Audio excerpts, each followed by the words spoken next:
Tere tulemast Eesti Noortekirjandusühingu lehele. Taas on käimas noortekirjanduse kevad. Mina olen Lille Roomets ja mul on täna külas Karolin Kuuskmäe, kes andis välja tõelise noortekirjanduse hiti 4 aastat tagasi. Ekraani taga on selline noorteromaan, mis ikka ja jälle tagasi raamatupoodide top 10-sse jõuab. Karolin, kui vana sa olid, kui sa selle raamatu kirjutasid?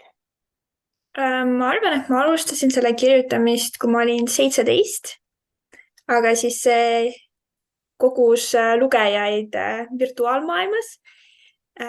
Ja siis, kui ma olin umbes 22, 23, et siis kirjastati. Ja see on raamatukogus saadud versioon, et siin on näha, et see on väga paljude inimeste käest juba läbi käinud. Kui sa kirjutasid seda raamatut ekraani taga, mis oli seal kõige raskem osa selle juures? Kuidas näiteks kaanepildi valimine oli? See kaanepildi, see on tegelikult väga hea küsimus, kuidas see läks. Alguses see kaanepilt ei olnud üldse selline. See oli rohkem, ütleme nii, minu jaoks vähemalt rohkem lastekas.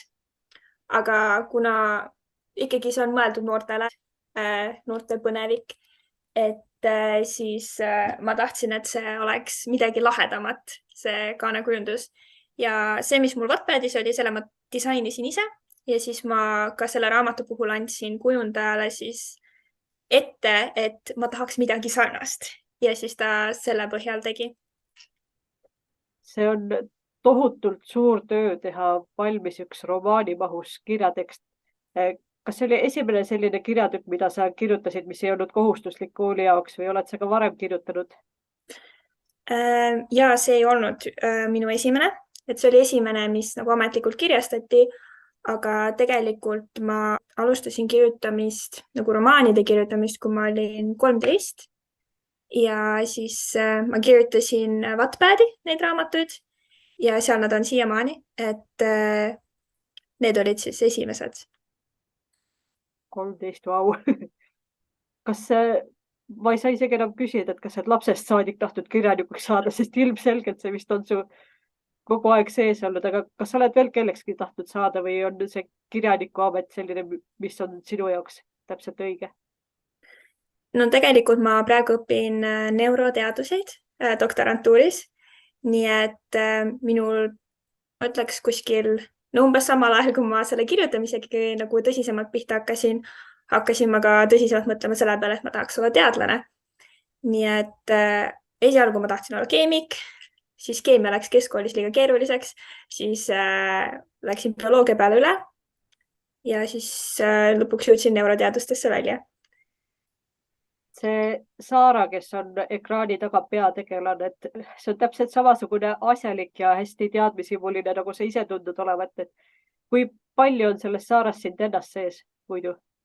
Või on tal mingi muu prototüüp kuskil maailmas? Otseselt prototüüpi tal ei ole. Ma ei ütleks, et ta ka väga minu moodi on, aga ma arvan, et mis meil Saaraga ühist ongi, on see, et me mõlemad väärtustame haridust väga palju ja just nagu teadust ja võib-olla loogilist mõtlemist. Kui palju sul veel romaane või kirjutisi pooleli on? Kui palju sul Wattpadis neid avaldatud on, mida teised lugeda saavad? Wattpadis, no põhimõtteliselt, kui ma alustasin 13-aastaselt kirjutamist, siis ma hakkasin kirjutama sellist sarja, mille nimi on 2 elu. Ja see on selline suur maailm, nii et seal toimub palju ja selles siis maailmas toimuvaid tegevusi, nendest ma olen kirjutanud 7 raamatut. Ja siis eraldi ongi ekraani taga. Siis ma ühe raamatu kirjutasin inglise keeles, lihtsalt huvi pärast, et kas ma suudan. Ja ülejäänud on mul siis pooleli hetkel, mida on ka päris palju. Kuidas sa oma loomingut hindad? Kas see on nagu üks selline kasvav organism või on pigem sellised eraldiseisvad tööd? See oleneb, et ekraani taga see praegu ongi üksi ja ma olen tegelikult mõelnud järje peale, aga pole lihtsalt aega olnud. Aga just see 2 elusari, et see ongi pigem selline, et see on suur maailm ja siin on palju tegelasi ja põhimõtteliselt ma võiks jäädagi kirjutama selles, sest et igal tegelasel on oma lugu, igast muid asju võib seal toimuda. Et see jah, oleneb täiesti siis sellest loost. Kas sa kirjutad ulmežanris enamasti? Ulme ja fantaasia jah, peamiselt, et need on need, mis mind kõige rohkem huvitavad. Ja kui sa oma lugusid kirjutad, kas sa pigem üritad olla hästi originaalne või pakkuda lugejatele seda, mida nad lugeda tahavad? See on ka selline, kuidas võtta, et ma arvan, et ma ikkagi pean kirjutama, mis mulle meeldib, sest et kui ma hakkaks kirjutama midagi lihtsalt sellepärast, et teistele meeldida, siis ei tuleks väga hea lugu välja, sest et mind ennast ei huvita. Aga samas mingil määral ma ikkagi üritan jah, ka tulla nagu lugejatele vastu. Et kui ma näen, et midagi, mida ma kirjutan, neile üldse ei meeldi, et siis mul ei ole mõtet lihtsalt seal teemal jätkata. Ja ma arvan, et Wattpad selles suhtes on väga hea, et seal saavad alati lugejad jätta kommentaare, et nad saavad öelda, mida nad arvavad. Ja siis mina saan vastavalt sellele teha ka korrektuure ja parandada seda, kuidas ma kirjutan. Kuidas sulle üldse lugejate tagasiside tundub, kas sa ammutad selle positiivse enda jaoks sealt või siis, kui keegi midagi negatiivset peaks jätma kuskil kas Goodreadsis või Wattpadis sulle, kas see võtab kirjutamise tuju kohe päris ära? Ei, tegelikult need halvad kommentaarid ei võta ära seda kirjutamisisu ja head kommentaarid muidugi alati teevad väga heaks tuju, nii hea on lugeda neid. Aga eks need negatiivseid kommentaare on ka erinevaid, et on sellised, mis on nagu konstruktiivsed, mille põhjal saab õppida ja paremini teha. Ja mõned on lihtsalt sellised, et jääb mulje, et kas inimene ei ole tegelikult raamatut lugenud või ta lihtsalt tahab midagi halvustavat öelda, et sellistega pole väga midagi peale hakata. Kas Wattpadis ja paberraamatuna raamatu avaldamine on palju erinev, et kas Wattpadis ma kujutan ette, et sa paned selle sinna, kirjutad, mis sul parasjagu meeldib, aga paberraamatu juures on siis need toimetajad ja kelle arvamust tuleb veel arvestada ja kui palju sa ümber pidid tegema või? Ma isegi ei mäleta, kui palju ma ise ümber tegema pidin, et kindlasti arutelusid oli toimetajaga päris palju. Ja ma ei tea, võib-olla ma kohati aeg-ajalt tundsin, et see vanusevahe minu ja toimetaja vahel mängis päris palju rolli. Et kuna tegemist oli noorte raamatuga ja mõnikord need soovitused olid sellised, et ükski noor võib-olla tegelikult ei ütleks nii või ei mõtleks nii. Et selles suhtes need arutelukohti oli. Aga muidu see iseenesest sujus hästi. Muidugi ma samal ajal kirjutasin ka oma bakalaureuse tööd, nii et nagu keskenduda 2 asjale korraga oli päris aeganõudev. Mis osa sinu jaoks kirjutamise juures kõige raskem on, kas see kirjutamine ise või pärast see toimetamine või siis see aja leidmine või see täiusliku idee paberile saamine? Aja leidmine kindlasti on keeruline, aga mis minu jaoks võib-olla raamatu puhul kõige keerulisem on see, et tegelased hakkavad oma tegevust tegema. Et mul esialgu üldiselt on välja mõeldud, et kust raamat hakkab ja kus ma tahan, et ta lõpeks.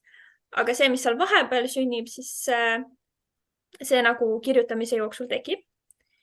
Ja mõnikord juhtub see, et see lõpuks ei lõppe seal, kus ma tahaks, et ta lõpeks.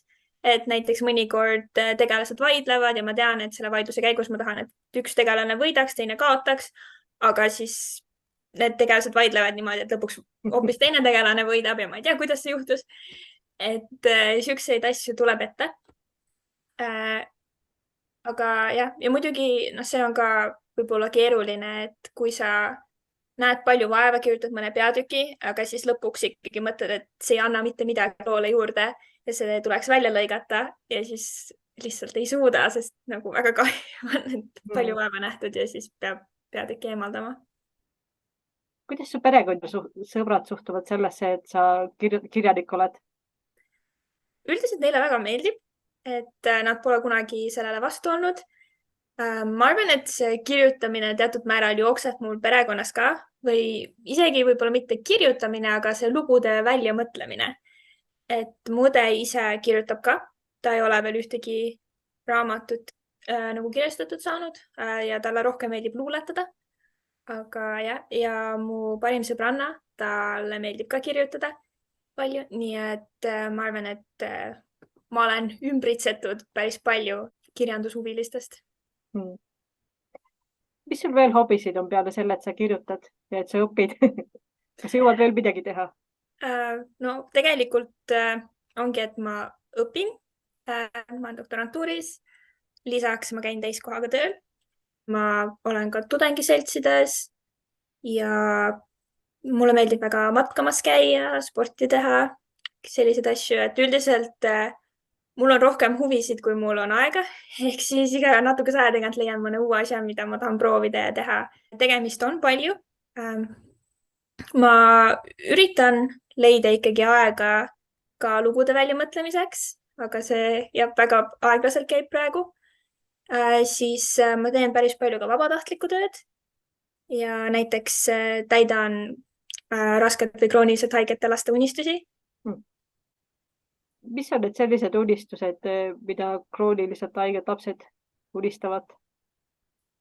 Oi, neil on igasuguseid unistusi, et just hiljuti ma tegin ühe unistuste päeva ja seal laps oli väga suur rallifänn, et ta väga tahtis siis sõita kiirete autodega ja saada teada igast fakte ralliautode kohta.